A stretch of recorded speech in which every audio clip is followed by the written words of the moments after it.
still. What? Strange things are afoot at the Circle K.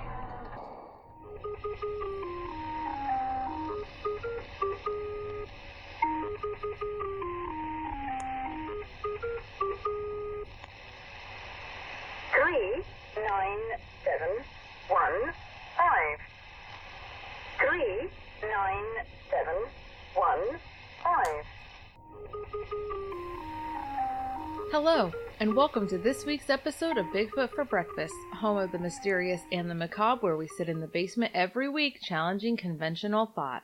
We are your hosts, Samantha Carter and Sarah Jones. We're back again for another week of Weird and Mysterious, and this week we bring something a little different to the table.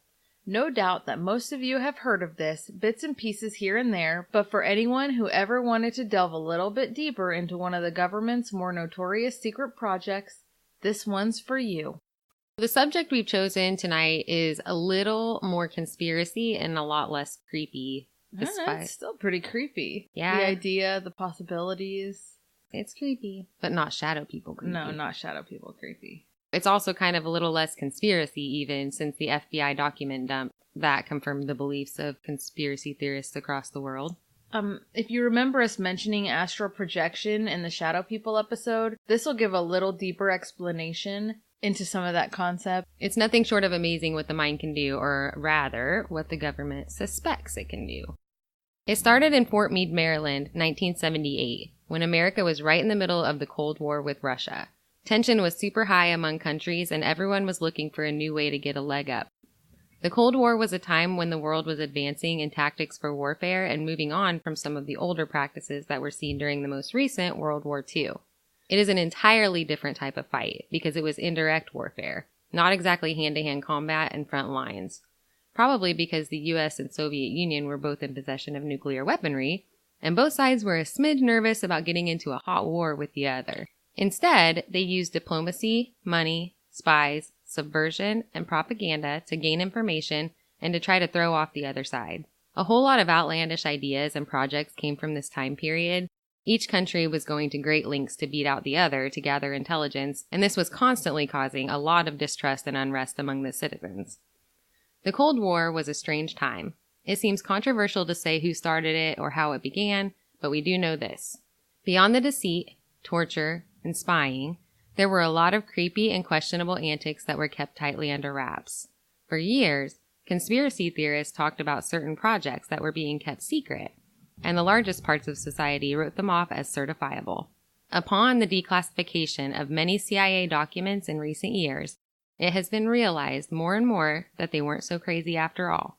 Many have already heard about this, but for those who haven't, please allow us to introduce you to the CIA's Project Stargate.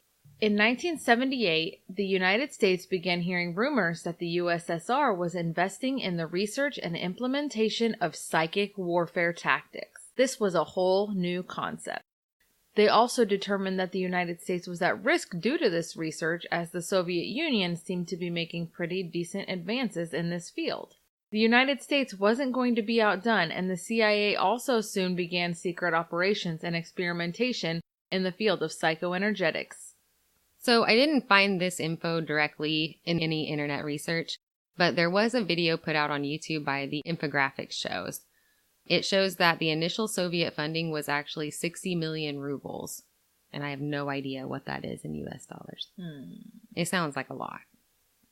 5 years later, it was increased to 300 million rubles. So this increase led the CIA at that time to believe that their project into psychic warfare was successful. Obviously, they wouldn't keep pouring millions into something that didn't really look promising. Right, who are they? The government? I wonder if the CIA's belief that the Russians were working on this was even true, or if it was kind of one of those things that the Russians pretended to be doing so that the US would waste their time. Right. But that's just my thinking. And we did. A lot. Maybe the Russian government was doing nothing of the sort. But that seems absurd. The government would never waste our money. Never.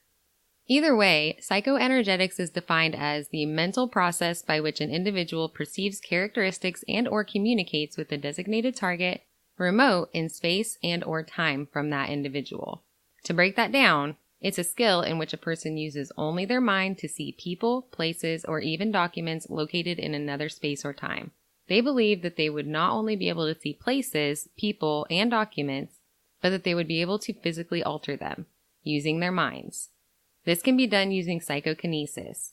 So if psychoenergetics is the mental process, psychokinesis is the physical action. These physical actions are performed by mental powers that cannot be explained by known physical means. The biggest thing that they were interested in regarding psychoenergetics was something called remote viewing. This is the access of information without the use of 1. The normal 5 senses, 2. Information from other people, 3. Logical deductions, and 4. The use of communicative or electronic devices. So, basically, they're able to see an area and what is in it using only their mind. The area is very far away and possibly in another time. This may sound like no big deal, but I can tell you, I've been practicing, and it's hard. Staring at a goat. I have a goat. I know. We could work on that. These viewers were to describe the subject without any leading information whatsoever, or the most very minimal information. The CIA believed everyone has the brain power to do this to a certain extent. They believe that it is inherent to humanity, but over the course of evolution, our need to do this for survival or self-preservation purposes has decreased. This is due to the development of our species and the world around us, so we just kind of lost it over time. They believe that with proper training, a person could develop it again and become a sort of psychic super spy. Kind of like in a sport, there are some people who are more naturally talented in this area. Just practice and development can kind of increase their capabilities. Unless you're me, and you can't do it. They felt that this would be extremely beneficial in a Cold War type of warfare because it's passive. No one's being sent to a dangerous situation that could result in casualty. It's inexpensive and there's really no defense against it, so what could be better? It seems like it fits right along with the whole premise of the Cold War. I kind of love that the government is seeming to branch out into this type of area of study. Parapsychology is actually still a relatively large field today. Lots of research goes into precognition and remote viewing. It all continues and is still decently funded to this day. But mostly this is by independent groups, mostly universities, and there's possibly still some ongoing government work if you believe rumors. In the CIA released documents regarding Project Stargate, which anyone can view online now, definitely worth a Google, they itemized the tasks and goals that they would like to achieve along with the information that they would like to gather from the project, including 1. Penetration of inaccessible targets. 2. Science and technology information. 3. Queuing of intelligence collection systems. 4. Imminent hostilities. 5. Nuclear and non-nuclear targets. 6. Human source assessment. And 7. Developing personality profiles. So, although the CIA ran and controlled funding of Project Stargate, the beginning of the project didn't even start with the CIA. 2 men by the name of Russell Targ and Hal Puthoff had already been researching the concept of astral projection and remote viewing for years, completely unaffiliated with the CIA, and they finally pitched the idea to the Stanford Research Institute in 1972. After a lot of contention, and with help of the CIA, they got funding, only after agreeing to be super quiet about it and very careful not to embarrass the college and tarnish their reputation in any way. Stanford was always known as a highly regarded research facility, and while they wanted to see where this was going, they didn't want to lose credibility if this turned out to be a joke. Both men had worked for the CIA at one time or another in different research capacities, but never in the field of paranormal research. After they started looking for potential subjects, it wasn't long before they heard about a young man by the name of Uri Geller. Geller had already been using a gift similar to what they were looking for in more of a performance capacity. He was seemingly able to bend spoons using only his mind. So this would be a great start because they're looking for people with kind of more of a natural ability, and this is exactly the type of talent they would be looking for. They figure that if he can do something like that, he's more likely to be able to mold into their psychic super spy because he can tap into that extra piece of his brain. But was Uri Geller for real, or was he just a performer? So there's lots of Uri Geller skeptics out there and some pretty public failures. I went on to YouTube and there's actually a copy of this episode on there. He went on The Tonight Show with Johnny Carson sometime in the 70s. So this was a really bad deal. Johnny Carson wasn't really a believer and he had a lot of securities in place to prevent a fraudulent act. Johnny Carson had taken objects from his studio and placed them on a table, and Uri Geller was not aware of this. He wasn't aware that he was going to be performing on The Tonight Show. He just thought that Johnny Carson was going to ask him a lot of questions about his abilities and his performances. So when he came out, he was obviously very nervous when he saw all the objects on the table, and he expressed a lot of concern and made a lot of excuses as to why he wasn't going to be able to perform at all that night. So this was a total failure, and it made him look bad to a lot of the public. None of his tricks worked that night, blamed it on too much pressure, said he wasn't feeling very strong, and that he felt like he was trapped into doing these acts. I'm working on a new theory that Chris Angel is actually now a CIA operative working under what used to be Project Stargate. Chris Angel, let's talk. CIA's Project Mindfreak. Project Mindfreak. He was brought into Stanford to be tested and vetted. Geller, not Chris Angel. Let me clarify. Yeah. Chris Angel has nothing to do with this. We don't know that. We're going to get sued. So Geller was brought into Stanford to be tested and vetted. And even though he seemed to be something more of an entertainer at the time and had been accused and caught using sleight of hand more than a few times and failures to perform in front of audiences, Targ and Putoff turned out to be very impressed by Geller's raw abilities during their testing here, and they went ahead and brought him on permanently. Despite all of the failures, he did have a lot of unexplainable, strange talent and had a really strong following, so I guess we don't know if people like this can perform on demand or not. Which makes sense. Yeah. Honestly, you know, with powers like that, you know, who knows that they're readily available at all times. And, I mean, people even playing sports tend to have bad days. Well, on The Tonight Show, he did look really nervous, and people did look really skeptical, and he got blamed a lot, saying that he was a fake. But he did say during that interview that he does need to prepare himself before he does an act. So to be surprised walking into it, he can't just do that. So, I mean, I thought that too. I kind of thought that maybe, you know, that would be true. Think of how much energy that must take. Maybe he needed to eat more that day. And he didn't eat his Wheaties. Right. Okay, so the Geller testing by the CIA went like this. He had to sit alone in a room while testers outside of the room chose a word in the dictionary. The testers outside the room, after choosing the word, drew a picture of it. Geller had to also draw a picture describing what it was. So the first word that they chose and drew a picture of was firecracker. On the paper, Geller drew a drum. This would seem unsuccessful. He states that he saw a cylindrical object that makes noise. So that does seem reasonable. Or the second picture that the tester drew was a bunch of grapes. The tester drew 24 grapes on the bunch. So did Uri Geller. The third one was a fail. The tester drew a rabbit, and Geller couldn't determine what it was. 2 out of 3, though, is still pretty impressive, and it was impressive enough to bring him onto the project. What if these random people that they picked were really crappy artists? I don't know. He was probably having to guess through that. But I mean, two different rooms, one person drawing a picture, and you have to just guess out of thin air, you know, what they're drawing. That's still pretty... 2 out of 3 is incredible. Now, for obvious reasons, there has been such a huge controversy between science and most things considered supernatural, or pseudoscience, or anything that doesn't really adhere to the scientific method or use rules of science. But we have to throw out there, and we think that it's entirely applicable, that the men who began the research into remote viewing and astral projection, Targ and Putoff, were extremely intelligent PhDs from Stanford. They're lifetime physicists. Targ was known famously for his work with laser applications, and Hal Putoff was an electrical engineer who worked with and invented tunable lasers and electron beam devices. He published papers on polarizable vacuum and stochastic electrodynamics. We don't even know what that means, but it's really sciencey.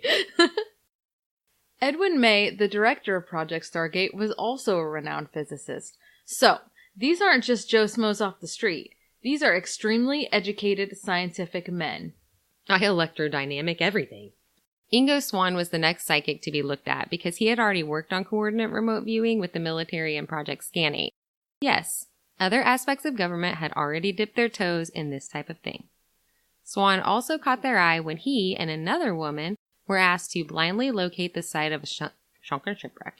Swann also caught their eye when he and another woman were asked to blindly locate the site of a sunken shipwreck in the ocean and then successfully pinpoint the site for researchers with their minds.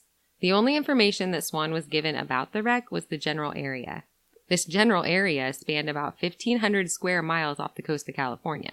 Not only did they locate the ship with their minds, having no previous knowledge what they would be looking for in the vast depths of the Pacific Ocean, they also described items on the ship that were indeed later found and confirmed by divers. That to me is undeniable. I really have no idea how a person would go about faking that. They also helped Nemo's dad find him. Aw. I can't remember the address now. P32 Wallaby Way, Sydney. You think you can do these things, Nemo, but you just can't. You think you can do these things, Swan, but you just can't. Stop looking at me, Swan. During testing at Stanford, Swan was said to have actually become bored with the tasks being presented to him. The tasks really just included target put off hiding objects.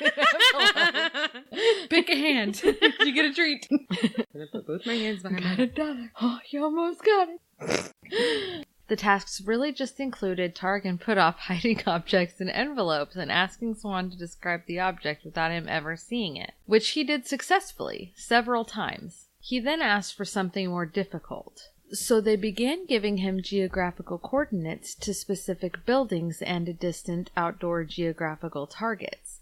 He was so successful with this that they put him to work developing the protocol for coordinate remote viewing, which is remote viewing using only geographical coordinates. Swan was also known to make predictions for the future and seal his predictions in envelopes. He would then give them to noted scientists who were often enamored with his near 100% accuracy. He once freaked out military security by telling them details written in top-secret files that were locked in safes on other secure bases. Within this protocol, remote viewers were never allowed to speak to one another regarding their sessions or what they'd seen because the military thought that it would taint the findings of the other viewers. If viewers were found to have spoken to each other, they were removed from the program and basically the government kept a close eye on them, probably forever. They'd put him in cement shoes. Wait, that's the mob. Yeah, same thing, kinda. So I know that they signed a waiver, each one of them going into the program, agreeing to 10 years in prison if they spoke of the project prior to declassification at all. This is according to a very reputable viewer, Lynn Buchanan. The viewers were told nothing about the locations that they would be viewing prior to a session. At the beginning of a session, they were given the coordinates and a time, because while our conscious minds work best in real time, our subconscious can span back and forth through time. So as quoted from Lynn Buchanan, we don't know if we're looking at another planet or downtown Manhattan. We just described what we saw. Lynn later described his experience as interesting and amazing. He also described the project and the unit as the illegitimate child of the intelligence community. Everybody loved it, but nobody wanted to claim it. That's pretty fair. Yeah, exactly. Exactly. Same, Lynn. Same. Kind of like Bigfoot for breakfast. Right. Russell Targ, one of the creators of Project Stargate, was interviewed on a radio show called Beyond Reality this past January. Past January. Going down to Jacoby. We're from Minnesota. Minnesota now. Sorry, Minnesotans. I just realized we were probably being offensive. I don't know what you're talking about. Is that even Minnesota? I don't know. I think it's Canada. It's Canada. They're close though. Yeah. I think it trickles down into the Minnesota. Figure it out. Figure it out, to be fair. Russell Targ, one of the creators of Project Stargate, was interviewed on a radio show called Beyond Reality this past January, and he was asked why the government creates these projects and then vehemently denies that they exist, like the illegitimate children. Exactly. Maury. They need Maury. They need Maury. You need Jesus and Maury. And probably Dr. Phil. Where's Dr. Phil? He fixes everything. Targ states that basically there would be just so much contention and debate over projects like this because the things that they are studying aren't necessarily proven. Staunch Christians and scientists would completely fight the government about spending money trying to develop ESP abilities. I guess it's easier to ask for forgiveness later than ask for permission up front. Plus, it's top secret because they don't want other countries or enemies of the United States to know what they're developing. So obviously they can't really report everything to the American people due to national security. He also spoke about the amount of funding that Project Stargate was receiving, which was just over $1 million a year from the CIA alone. I think that if the CIA didn't think that the project was beneficial in any way, they probably wouldn't have spent over $1 million a year for over 20 years on a program like this. They don't seem like very patient people, the way that they're portrayed on TV anyway. Right? They always seem really uptight, but the way that they dress makes me think that they would be really financially responsible. I wonder if the suits, though, are like standard issue. You know, they might be like hot off the press. Yeah, and you take it off and leave it for somebody to iron, and then you wear your civvies home, when you come in, you get your suit back. Like Men in Black. Yeah. Aliens helping them with their suits. Another remote viewer was brought in by the name of Pat Price, who described successfully, in detail, 7 of the 9 places that he was given coordinates for. 7 of 9. Star Trek fans, you know. That's right. Already, extraordinary things were beginning to develop. So, the men took what research they already had, along with their team, and spoke with Kit Green of the CIA. Green got them a formal study with the CIA. Pat Price was the man being tested. The CIA gave the geographical coordinates of a facility that they were interested in. During this testing, Price successfully described a crane and a building with a large steel sphere that was under construction. This helped the CIA find a weapons system that they had been looking for. The price was right. The price was right. Come on down. Pat Price also contacted the police who were searching for Patricia Hearst when she was kidnapped. They allowed him to look in their book of mugshots, and he identified the main person involved in the kidnapping and stated that it was a political crime, as she was the granddaughter of a corporate publishing firm magnate. He described a white station wagon and told the police where it was located. As Price waited at the police station, police went out and found this car, and boom, recovered Patty Hearst. Boom. Boom. Take that to the bank and smoke it. I think I said that wrong. Yeah. Put it in your pipe and smoke it? Yeah. If you can't run with the big dog, stay out of the kitchen. What? Men are like trolley cars. There's plenty of them in the seat. The CIA agreed to fund this project in order to continue research into this phenomenon and try to cultivate these skills in people who seem to already have some of these abilities. They seem to believe that practice will make them better at this particular type of espionage. For the most part, this seems to have completed the main team who were responsible for the remote viewing experimentation that was Project Stargate. Inga Swann seems to have been the most impressive as far as the CIA was concerned at this point. Some of the released CIA archives from 1973 regarding the project allude to the fact that a sensory deprivation chamber was built for another remote viewer named Harold Sherman in his home, and Swann was brought to SRI Laboratories in California, to where they set them both up simultaneously but 2 time zones away from each other, with no prior information as to what they would be expected to do. They were both given the same task, to explore Jupiter and describe any major landmarks that were seen. At this time, no close-up photographs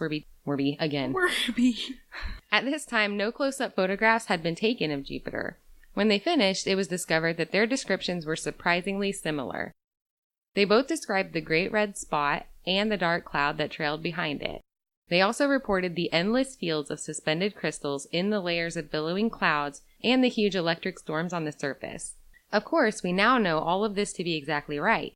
But at that point, they were just happy that the 2 viewers gave the same description when neither of them knew ahead of time what they would be describing. In another session, Inga Swann also reported the rings around Saturn before they were even discovered by NASA. I will say that it seems that the viewers were constantly being tested within the project. So that makes me think it's more legitimate, that they were constantly making sure that none of them were just really good con artists and wasting a bunch of time. I bet each one of them got a stern CIA talking to, though, before they got into this gig. One extra thing that I found kind of intriguing about most remote viewers who worked for the project, and many civilians who exhibit or claim to possess psychic abilities, is that they appear to have something significant in common. One of the shorter documentaries that I watched from Unsealed Conspiracy Files, there was a man by the name of Mel Riley, who stated that these people almost all claimed to have had at least one encounter with UFOs or extraterrestrial life at some point early in their lives. Some theorize that these encounters may have unlocked something in the brains of these individuals that allows them to use these abilities more easily and makes them more highly intuitive. You heard it here first, folks. You can access psychic abilities through anal probing. It's always the aliens. I wonder if they aren't getting a bad rap for some of this stuff. We don't know why this is happening. It must be aliens. Although the CIA agreed to involvement and funding for Project Stargate, the project hit a pretty significant snag in 1975 when MKUltra became public knowledge. Obviously, and for good reason, there was an immense amount of controversy and discontent among the American people, so the CIA got in trouble, since they were obviously having trouble with the whole concept of keeping things low-key. Daddy government grounded the CIA, and the agency was ordered to get rid of any programs that may discredit or embarrass the government. Apparently, dosing people with LSD without their knowledge to see if you can create a super soldier is a pretty solid no. Due to this, Project Stargate lost all funding at this time. According to Ken Crest, the CIA was split as far as opinions about remote viewing, so it was pretty easy to discard. At this point, they were contacted by Dale Graff from the Air Force and asked to continue with their work with them to help check out the Russians during the Cold War. So the project moved forward from here with funding from the Air Force. Another one of the more interesting occurrences that came from Project Stargate was from a man by the name of Joe McMoneagle on May 22, 1984. McMoneagle was a CIA operative who was famously known to be psychic and wrote a book called The Stargate Chronicles that was described as riveting. Now, it seems that McMoneagle wasn't named in the CIA documents as being the viewer, but later interviews I have found him describing the viewing as though he was the viewer, so I don't know what that's about. The document describes the method of site acquisition like this. The sealed envelope was given to the subject immediately prior to the interview. The envelope was left unopened until after the interview. So he just got a sealed envelope that he could hold throughout the interview, but not open. Don't touch it. Don't touch it. It's like a teaser. So in the envelope was a 3x5 card with the following information. The planet Mars. That's a lot of info. Time of interest, approximately 1 million years BC. Selected geographical coordinates provided by the parties requesting the information were verbally given to the subject during the interview.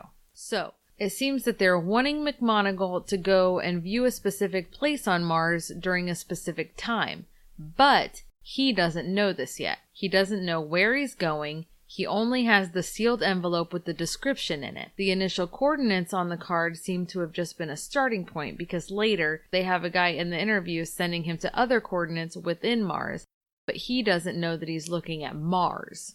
The first thing that he reports is a place that is ochre colored and has just endured a major geological problem. He describes large, dark, flat, smooth surfaces and repeatedly states that the geological features of the place are really large, almost megalithic. He was sent to an earlier time in the same place and immediately began describing a world inhabited by a civilization that was on the verge of collapse. He described infrastructure with intersecting roads, aqueducts, channels, and pyramids. He also described structures carved into the sides of canyons with very high ceilings and other pyramidal structures with chambers that are empty and seem to be a place used for hibernation or sleeping through savage storms.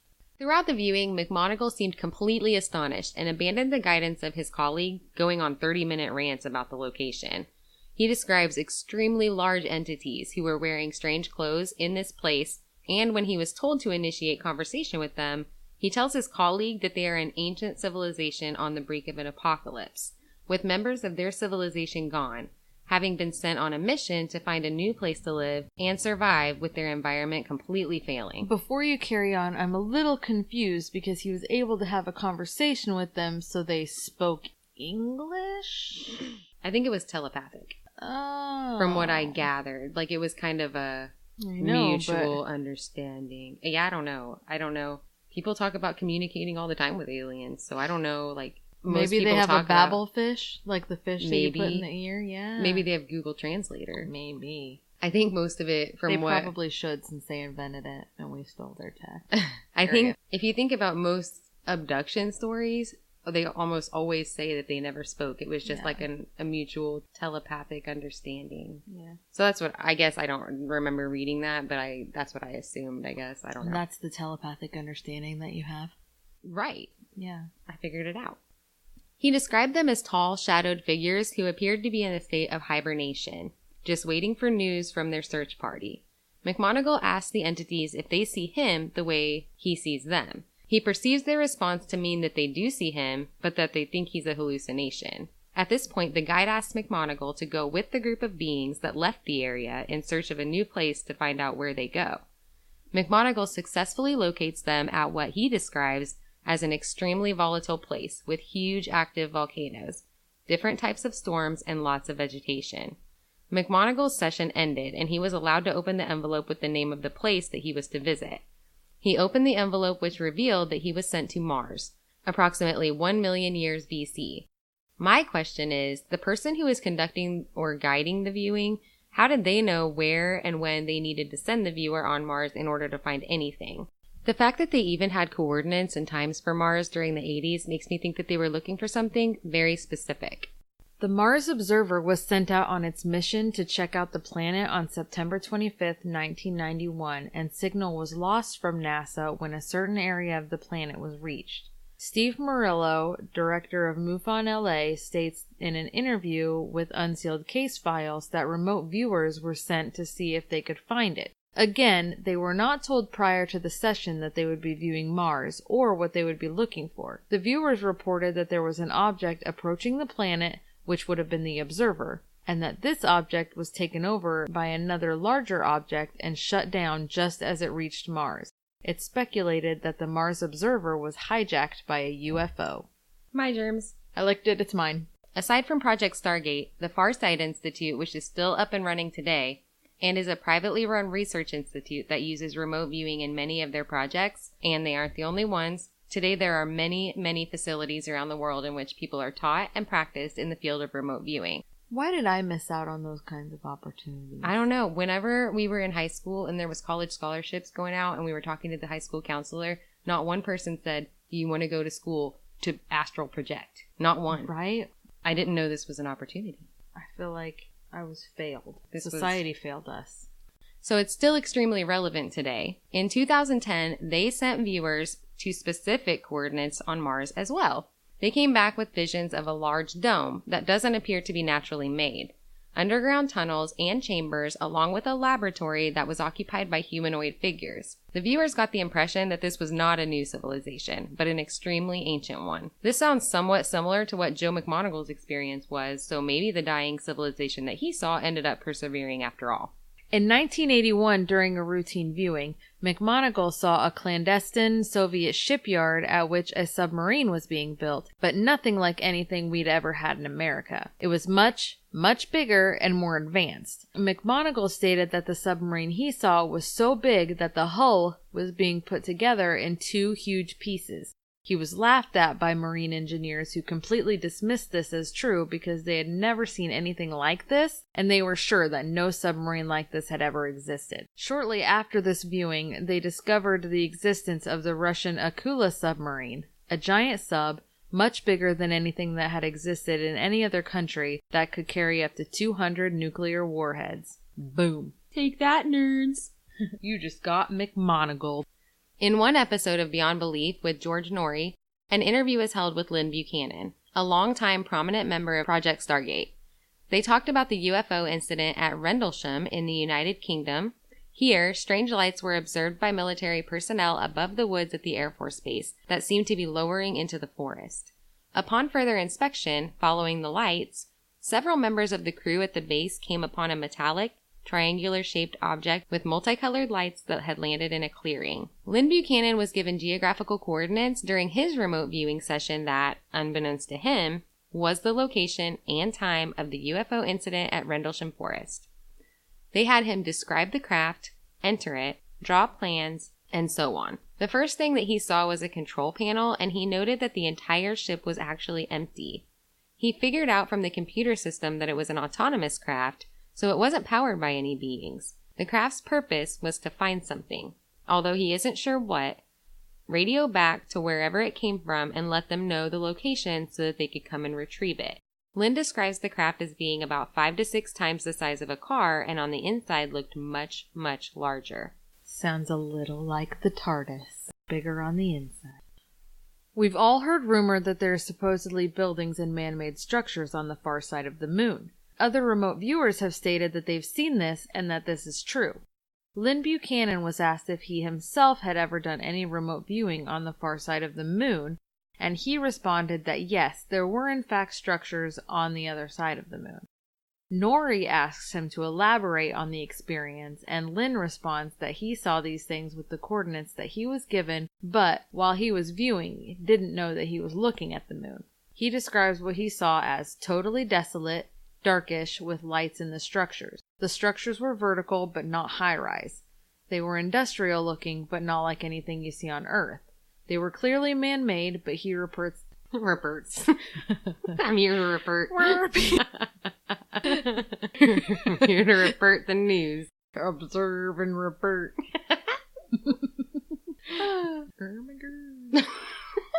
They were clearly man-made, but he reports not seeing any living creatures while viewing here. Another super interesting thing that happened in Lynn's career as a viewer came when he was training with another viewer and they were asked to bring in a description of what would be in the upcoming weekend's news headlines. Lynn said that he brought in his detailed description of a major nuclear disaster at a nuclear plant. He came back on Monday and there had been no headlines. Wah, wah. He was wrong. A few days after that, it was seen in the news that Iceland had began reporting radioactive clouds coming from Russia. They went back to Lynn's description and discovered that he had predicted and described Chernobyl almost perfectly. He was still given a 0 in accuracy for the assignment because he was actually tasked with telling them what would be in the newspaper over the weekend, and Chernobyl was not in the newspaper during that time, but a few days into the next week.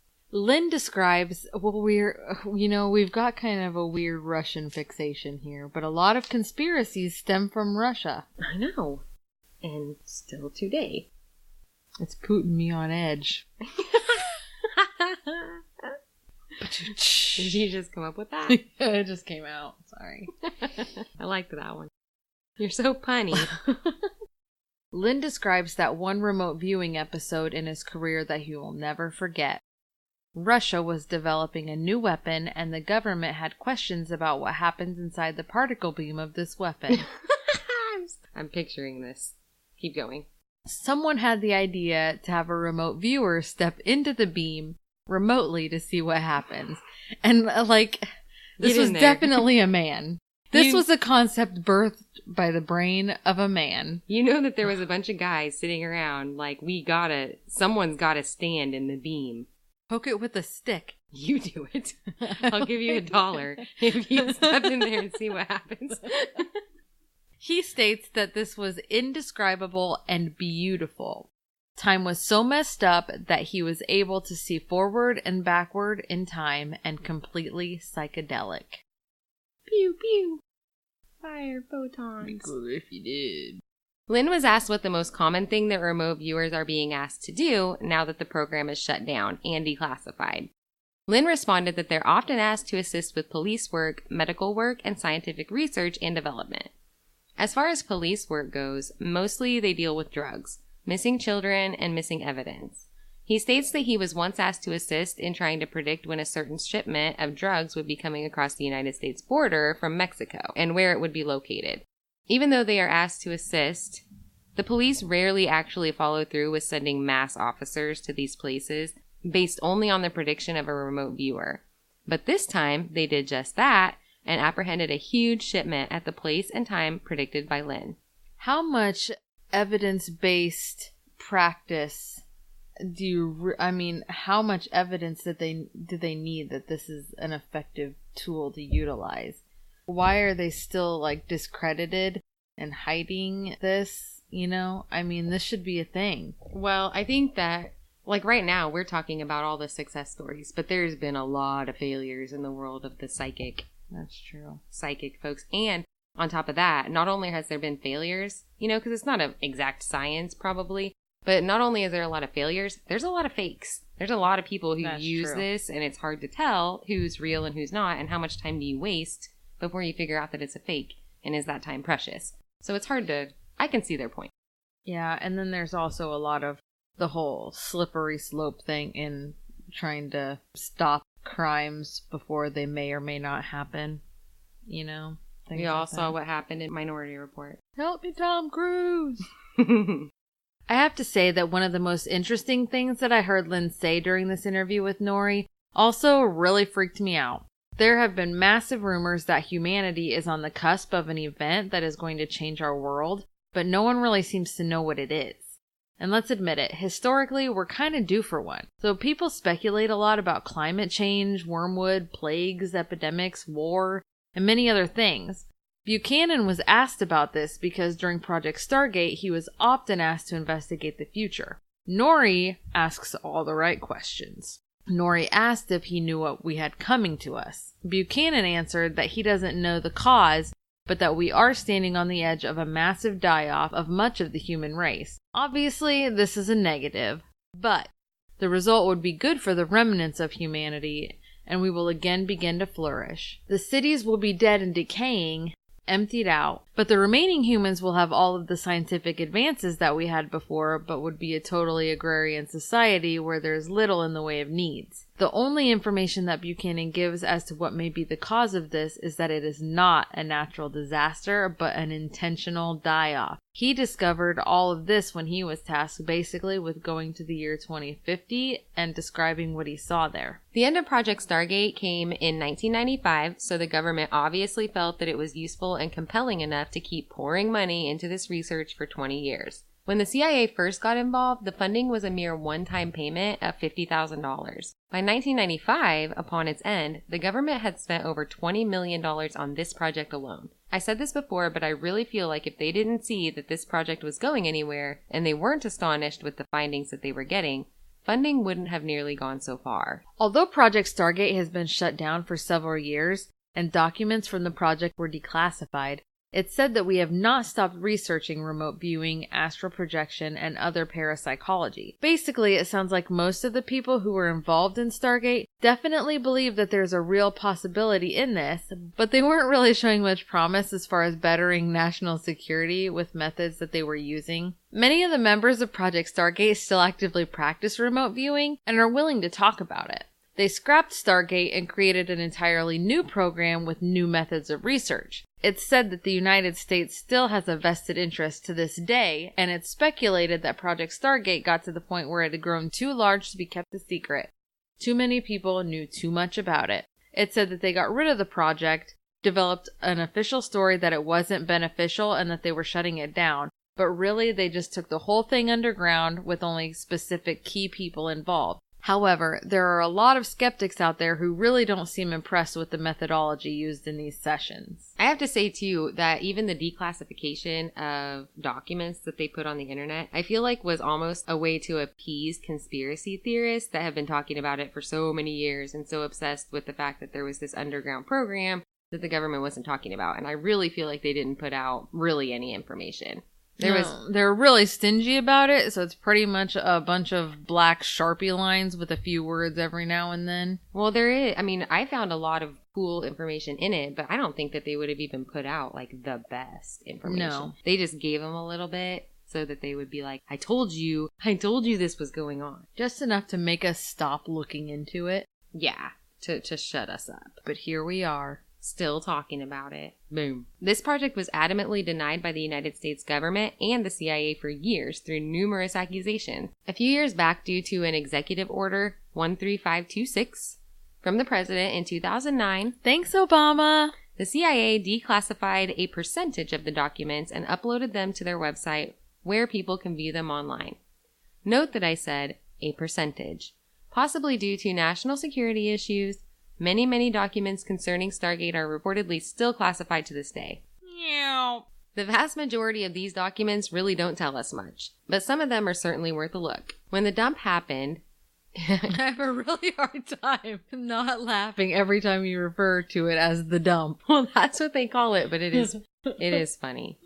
It seemed to support many conspiracy theories, but not only remote viewing. The viewing of an ancient civilization on Mars, structures on the dark side of the moon, interactions with alien beings, and statements that they are integrated into our everyday lives as humans, that aliens hold various strategic positions of power, and so on. There is a lot of information in these documents related to known UFO sightings as well, which seem to make unwitnessed abductees feel a little more credible. The fact that the CIA and the government not only directly involve themselves in issues that relate specifically to such conspiracy theories that are supposedly thought up by crazy people, but are also found to have funded them, is a very interesting situation and directly feeds into the conspiracy mindset, which I kind of love. So on the surface, Project Stargate actually seemed to be more of a failed attempt, but really they had a lot of small successes. And though they had a lot of small successes, it was still scrapped. But it seemed to be enough to continue the research anyway. Targ Puthoff, McMonagle, Ed May, and many others are still actively involved in this research. And like we talked about earlier, they continue doing this research. So all of the research that's done today, well, probably most of it, is probably independent from the government, but I really still think that there are several government programs that run like this and are still involved in psychic warfare and are probably much more cool than they were in the 80s. And 70s. And the government's still studying precogs and remote viewing in other ways to this day in other projects. I made a great point, and it's incredibly true.